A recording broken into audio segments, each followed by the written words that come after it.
everyone, and welcome to the Week 27 edition of Instant Replay, where I give you my take on the most controversial plays of the weekend. I'm Simon Borg. We start in Portland, where referee Drew Fisher faced an interesting situation. Just a couple of minutes after handing RSL's Sunday Steven a yellow card, Steven proceeded to do this to Timbers forward Fernando Adi. That foul to me is worthy of a straight red for serious foul play. Fisher says no foul, no card. Real Salt Lake's Burrito Martinez was hoping for a penalty in the 56th minute, but no such call was forthcoming from the referee. But when we look at it from the reverse angle, it's not just a shoulder-to-shoulder bump. I see the full arm extension applied by Darren Maddox, which is why I would have gone penalty there. RSL lost 1-0, but the visitors thought they had the equalizer in the 87th minute, except Fisher did not allow this quick set piece, which saw Joao Plata place the ball inside the box when the foul the ref whistled happened outside the area.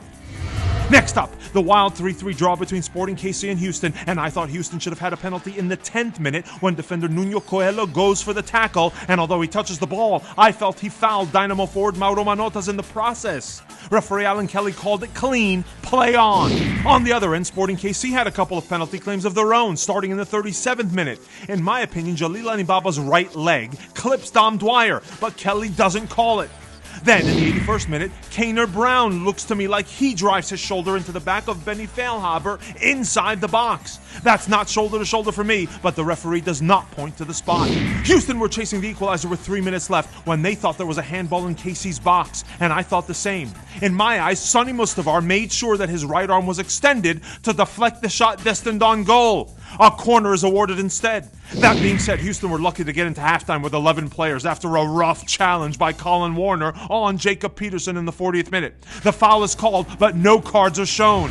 To Gillette Stadium, where we highlight the great work by assistant Kermit Quisenberry, who notes how David Villa keeps New England's Juan Agudelo on for the first Revolution goal.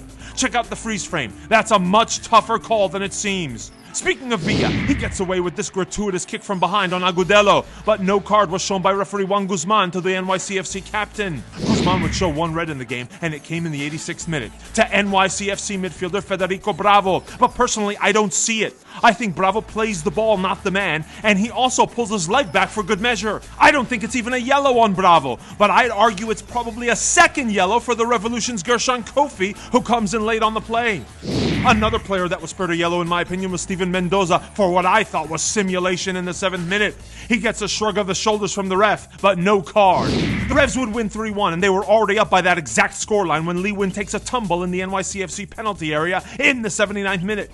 I would have been fine with a penalty there because you see defender RJ Allen get his arm on Win's right shoulder, and defenders always run the risk when they do that.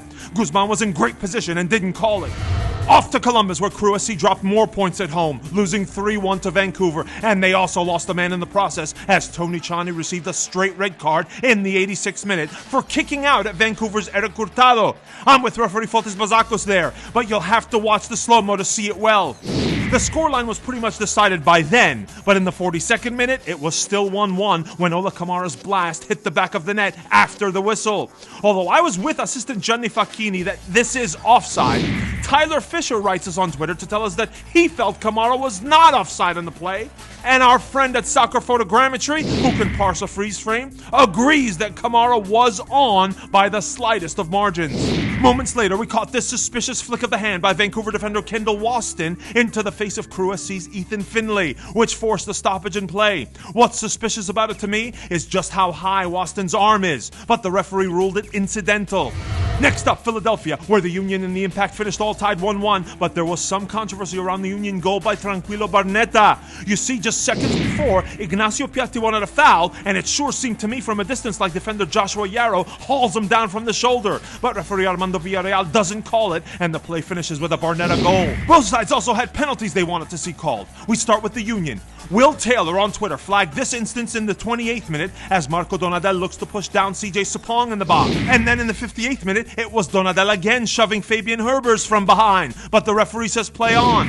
Moinschwager, also on Twitter, highlighted a potential penalty for the impact in the 4th minute, and I agree that Fabinho risked big time here in his own box by extending his arm into the face of Montreal's Lucas Ontivero, but no whistle there either. A total of 4 cards were shown in this one, all yellow, but I think the caution to CJ Sapong in the 54th minute could have easily been red for this stomp on Hassoun Kamara. And then you have this Chris Pontius stomp on Ontivero in the 34th minute, which is also pretty ugly. I think you can make the case that both were really late and also endangered the safety. We head to Bridgeview where Toronto FC earned a 2-1 win, but the Fire had a penalty kick claim that did not result in a spot kick. In the 10th minute, Toronto defender Eric Zavaleta clatters into Fire forward Michael DeLu, and you see there's contact at the knees. I thought it was a penalty, but referee Marcos de Oliveira says play on. Zavaleta looked to me like he also took down David Accam at full speed in the 66th minute, but that happened right outside the box. No matter, however, de Oliveira doesn't whistle for an infraction. How about 2 penalty claims on either end of the pitch in a matter of 30 seconds? It happened in Frisco, first involving Colorado's Eric Miller going down at 16-13, and on the replay it looks to me like Dallas fullback Aubrey Davis clips him from behind, but no call from referee Robert Sabiga. And on the other end, seconds later, it was Maxi Urruti going down under the challenge of Colorado's Axel Hoiberg, but I thought that was a great no call by Sabiga. Fair challenge for me, and Urruti goes down too easily. To Red Bull Arena, where we saw another one of those plays that I just despise. Goalkeeper Luis Robles comes out on DC forward Patrick Mullins in the 21st minute, and he gets the ball. But it's a myth that if you get the ball, it's not a foul.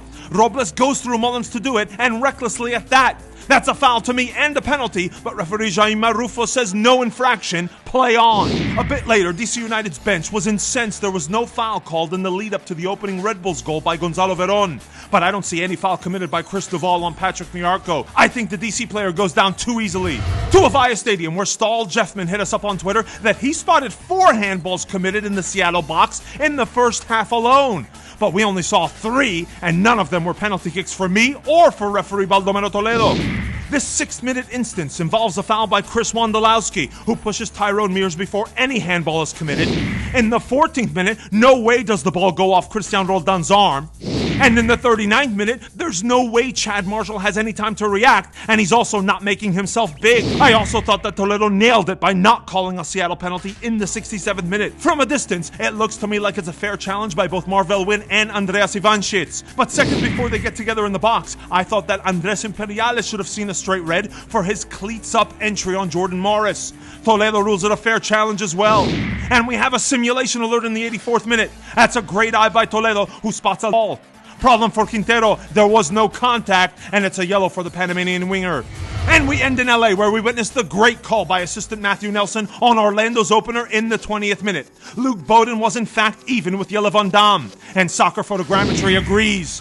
Kudos to Nelson for that one. But on the other end of the field, assistant Ian Anderson missed this offside by Gio dos Santos on the pass from Emma Boateng. And just 2 passes later, it's the second Galaxy goal. The Galaxy's third goal also had a question mark on it. In the 44th minute, referee Ismail Elfath awards the penalty for this Jose Aja foul on Alan Gordon. And at full speed, I agreed with the call, but with the benefit of replay, we can see the contact between Aja and Gordon is outside the box. I also thought Aja deserved a yellow, but there was no card shown by Elfath for this aha moment. And just before the half, there was a suspicious play which saw Daniel Steres and Kyle Larin come together in the box. There's no PK called, but from a distance it looks to me like Steres extends his arms to prevent Larin from getting to the ball. Let us know what you think in the comments section, and thanks to everyone once again for highlighting plays to us using hashtag #InstantReplay. Until next week, for our editor Abner Aceves, I'm Simon Borg. See you next time!